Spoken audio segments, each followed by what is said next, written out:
Ladies and gentlemen, welcome back to another episode here on European Confessions. There is a message that I want to share with you guys, and this message, it was sent to me by one of our dear sisters.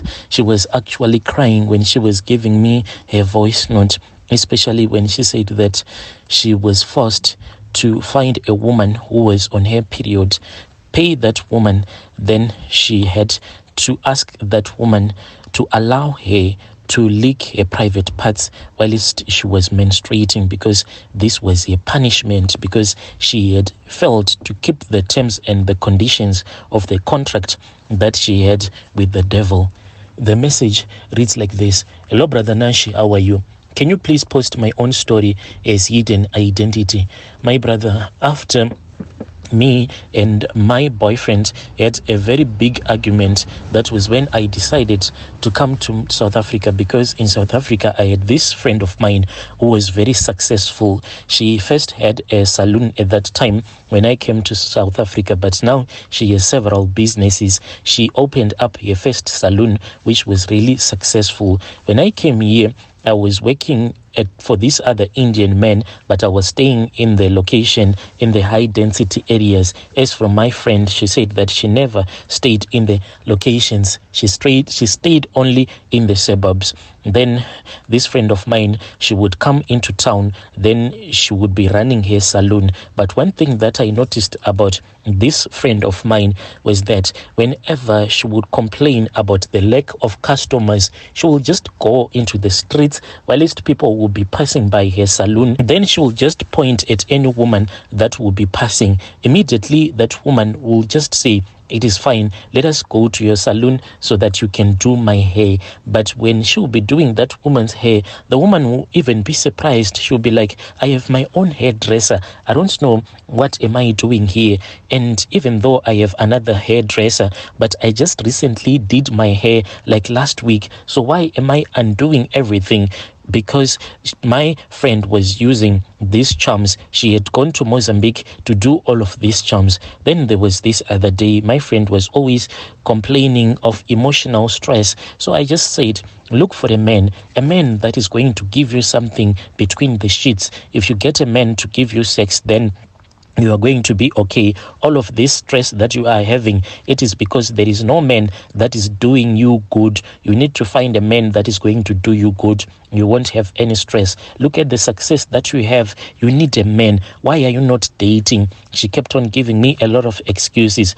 One day she called me, Brother Nashi. When she called me, like a good friend, when your friend is really wealthy, you will do whatever you can so as to please them, especially when they are going through a period of stress. She said, I can't sleep.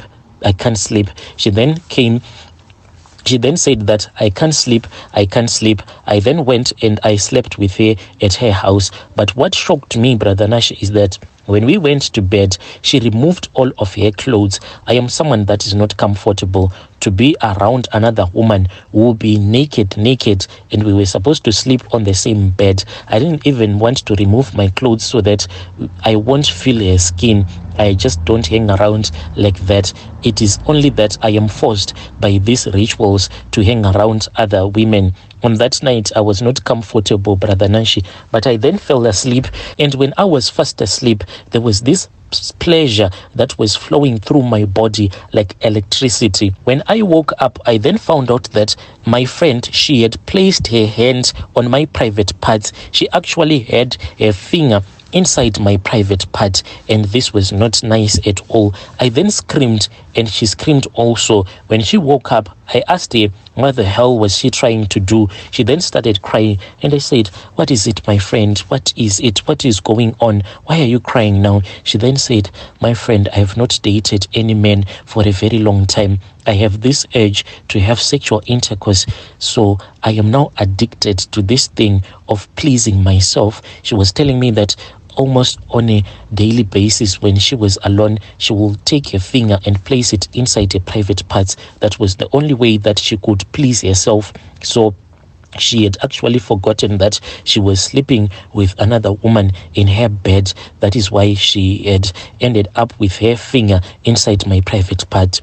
we spoke about this issue, especially when she said that she is forbidden to sleep with men. I said, why are you saying that you are forbidden to date a man when you are a woman? Are you dating someone that is rich because of the money that she was having? This friend of mine, what she will do is that in the morning she will complain and she will say, friend, I do not have any money at all. But the next morning she will tell you that she now has about 12 or 8,000 rands. So I thought that maybe she is dating a big politician, a blesser or something like that, who didn't want to see her dating another man.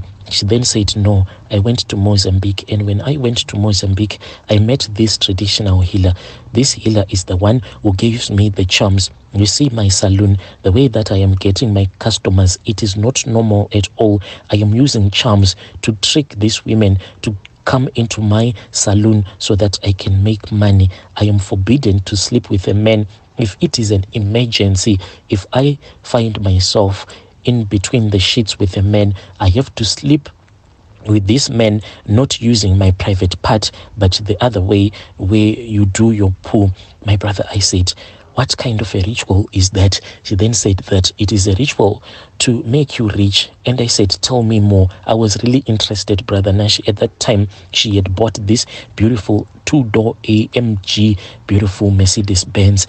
And she said that if you want, I'll take you back to Mozambique, because she wanted to go and show that traditional healer a brand new car that she had bought.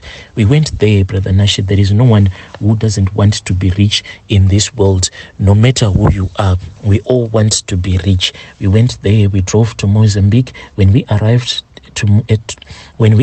in Mozambique, she booked herself at this other hotel. She then left me at that traditional healer's house. When she left me there, then that traditional healer told me that he was supposed to sleep with me throughout the night so that I can be accepted into their club. I refused, Brother Nash. I said, no, I do not want to do this. Why do I have to do this? He then said that I want to show you what is going to happen to you if you refuse to finish up these rituals. Then called one of his assistants. When he had called one of his assistants, the assistant came with a chicken, and then that traditional healer came to the place where I was kneeling. He then started moving that chicken around my head. Later on, this traditional healer then told me that he had taken my spirit from my body and placed it on that chicken. He placed that chicken on the floor, and he said that this chicken, the way that it is going to die, that is the way that you are going to die if you decide to step out of my consulting room. That chicken then started walking as it was going out of that consultation room where I was with that traditional healer. When it went out, immediately it had something that looked more like an epileptic seizure. Then it died. That healer then called his assistant, who picked up that dead chicken. Then he did that same ritual again as he was holding that chicken, just circling it around my head, and I felt my spirit entering my body. Once again, that traditional healer told me that tonight I have to make love to you. This man, Brother Nashi, he drank, there are those powerful herbs that if you drink them, you can sleep with a woman all night long. There was no rest on that night.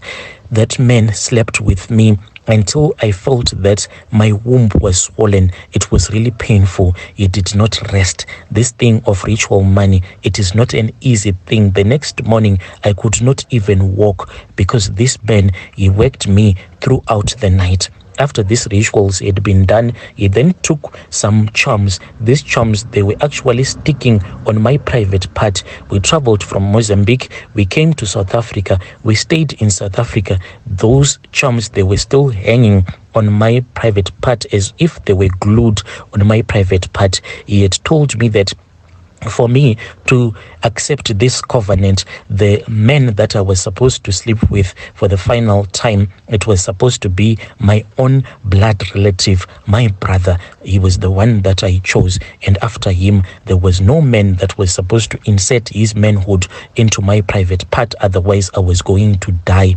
instantly. Brother Nashi, we then returned to South Africa and I went back home.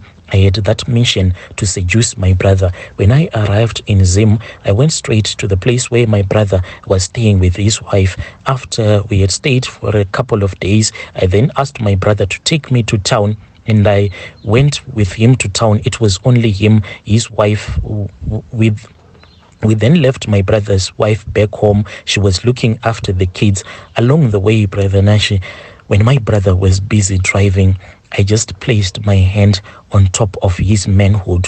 He looked at me as if he was a zombie, and I whispered to him and I said, "Brother, can you find somewhere where we can go and have sex? A lodge will be okay." We then went to this guest house. I slept with my own blood brother when he was like a zombie. As we were driving out of that guest house, that was when my brother came back to his senses, and he was like, "What am I looking for here? Why are we at this guest house?" And I said, "You told me that you wanted to show me this place because you used to come with your girlfriend here." But he said, "No, I have never brought any woman to this guest house." We went to town, and I knew that the ritual was already done. I had been accepted in the club. When I returned back to South Africa, I was told that the only thing that I was allowed to do now if I wanted to have intercourse was to sleep with a woman. So I started to target these women, the lesbians. Those are the ones that I target. I act more like a blesser to these young women. Then I will sleep with them. Then there was a time, Brother Nashi, when I felt that I wanted to be with a man. My body was calling out for a man. I picked up this other guy. So this guy was really drunk. I met him at this other club. We then went back to my apartment. So when he was sleeping, what I did was that I then took his manhood when we were about to make love, and I made sure that his manhood would be pointing at the place where you do poo. So he started making love to me, but even though he was drunk, I'm sure that he felt that there was something that was wrong. He felt that something was wrong. He then started looking for where my private part is, and he inserted just a little bit the tip of his manhood, and it felt like magic, Brother Nashi, and I started to make love to him. Instantly, that was when I saw that traditional healer, and he told me that I had broken the terms and the conditions of that covenant, and he said that there was a punishment that was supposed to come my way since this was my first time. The punishment was that I had to sleep with a woman.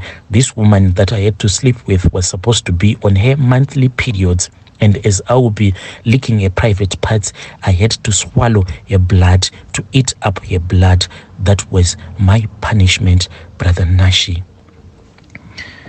Dear listeners, right there was a message that was sent to me by our dear sister as a WhatsApp voice note. Strange things do happen in this world.